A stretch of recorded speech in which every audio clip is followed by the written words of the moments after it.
Le Seigneur soit avec vous. Et avec votre esprit. Bonne nouvelle de Jésus-Christ selon saint Marc. Gloire à toi, Seigneur. En ce temps-là, les pharisiens et quelques scribes venus de Jérusalem se réunissent auprès de Jésus. Et ils voient quelques-uns des disciples de Jésus prendre leur repas avec des mains impures, c'est-à-dire non lavées. Les pharisiens, en effet, comme tous les juifs, se lavent toujours soigneusement les mains avant de manger, par attachement à la tradition des anciens. Et au retour du marché, ils ne mangent pas avant de s'être aspergés d'eau et sont attachés encore par tradition à beaucoup d'autres pratiques. Lavage de coupes, de carafes et de plats.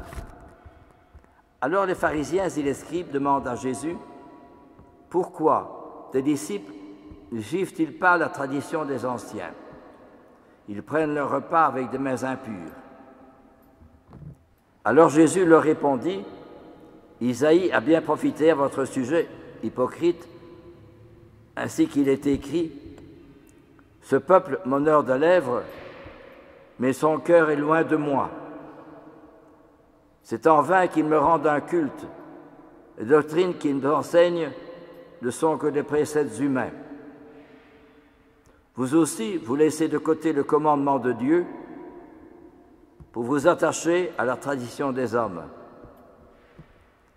Et appelant de nouveau la foule, Jésus leur disait « Écoutez-moi tous et comprenez bien, rien de ce qui est extérieur à l'homme et qui entre en lui ne peut le rendre impur, mais ce qui sort de l'homme, voilà ce qui rend l'homme impur. » Il disait encore à ses disciples, à l'écart de la foule, « C'est du dedans, du cœur de l'homme, que sortent les pensées perverses, inconduites, vol, meurtre, adultère, cupidité, méchanceté, fraude, débauche, envie, diffamation, orgueil et démesure. Tout ce mal vient du dedans et rend l'homme impur. Acclamons la parole de Dieu. Ce peuple m'honore des lèvres, mais son cœur est loin de moi. C'est en vain qu'ils me rendent un culte, car les doctrines qu'ils enseignent ne sont que des préceptes humains.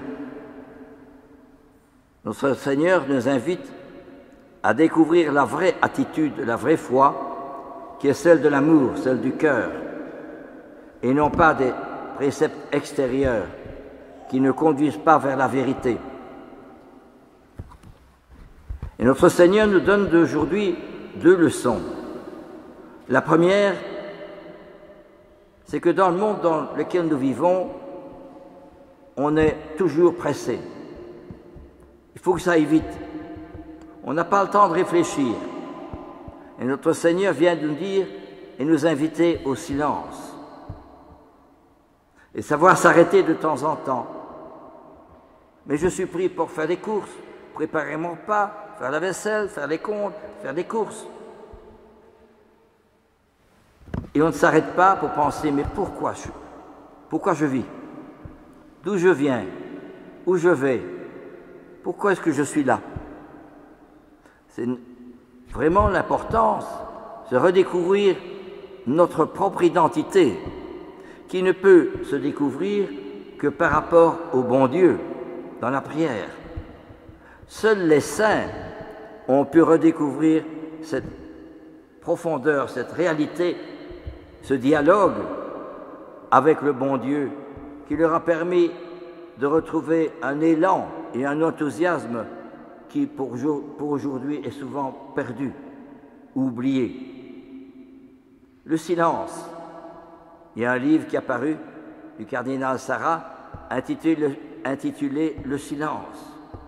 Et c'est vrai qu'on est happé par le bruit, la vitesse, les voitures, les avions, partir bien loin, etc.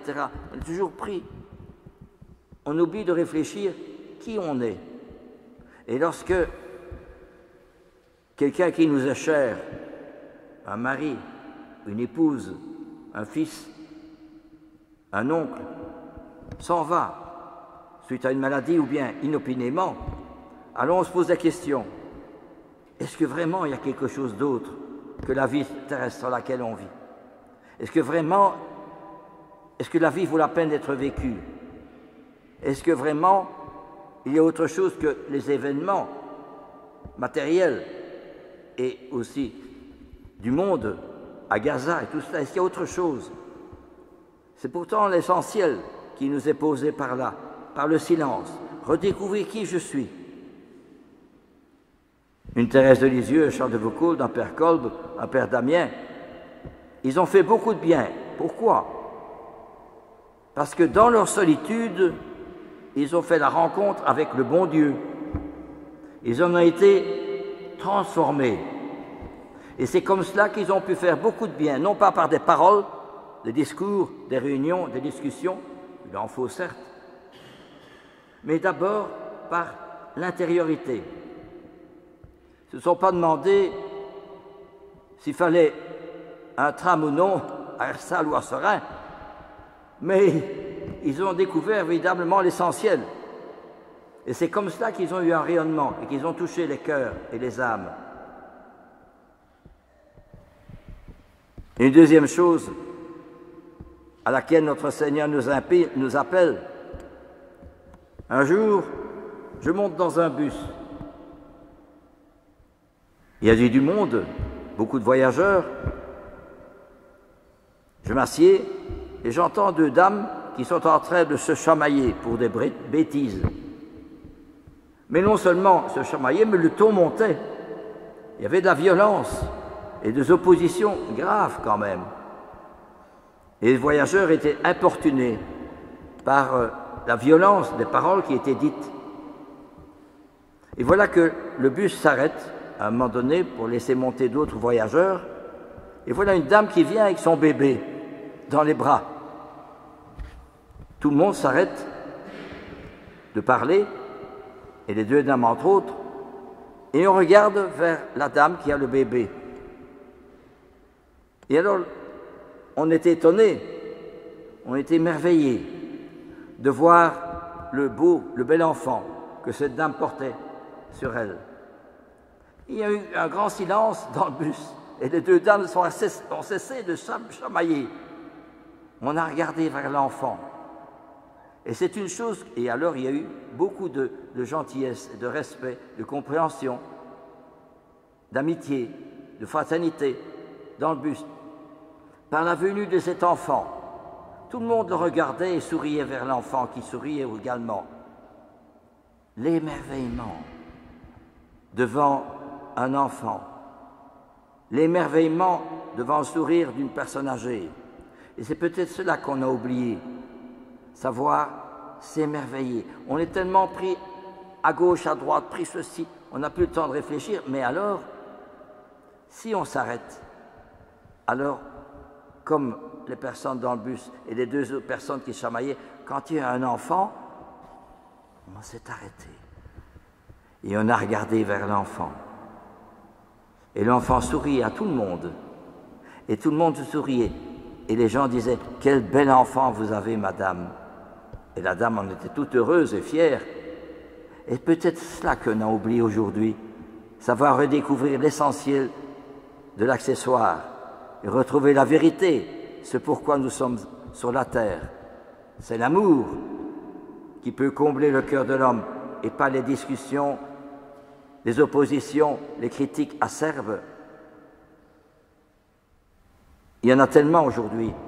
On nous parle des guerres, etc., et des faits divers, mais on oublie justement le bon Dieu. Et justement, c'est le bon Dieu qui peut nous donner la paix, la lumière, l'espérance dans notre cœur.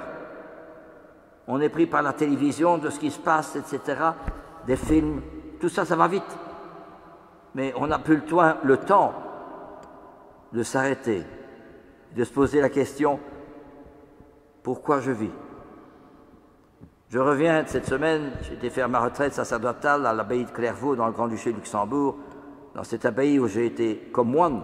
Je comptais rester, mais mon Dieu m'a voulu prêtre à l'extérieur. Eh bien, ce silence des moines, cette piété, cette ferveur,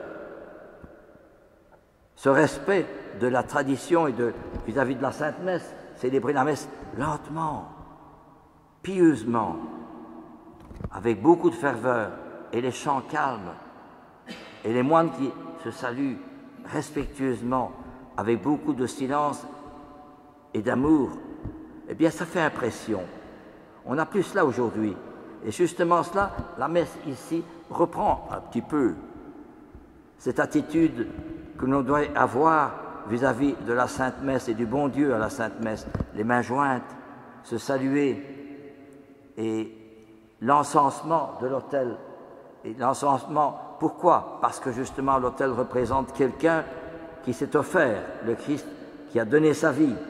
Et parce qu'il a donné sa vie, l'encens se répand un peu partout. On encense le prêtre, on encense les acolytes, puis on encense les fidèles. Pourquoi? Parce que c'est un rejaillissement de l'amour du Christ dans notre cœur, pour autant que je le comprenne et pour autant que je le vive. Alors je redécouvre véritablement ce pourquoi je vis. Car ce n'est pas seulement avoir, pouvoir, savoir qui compte, mais c'est être, redécouvrir comme les gens dans le bus devant l'enfant. Si vous ne changez pas pour devenir comme des petits-enfants, vous n'entrerez pas dans mon royaume. Celui qui se fera petit comme cet enfant, c'est celui-là qui sera le plus grand dans mon royaume. Amen.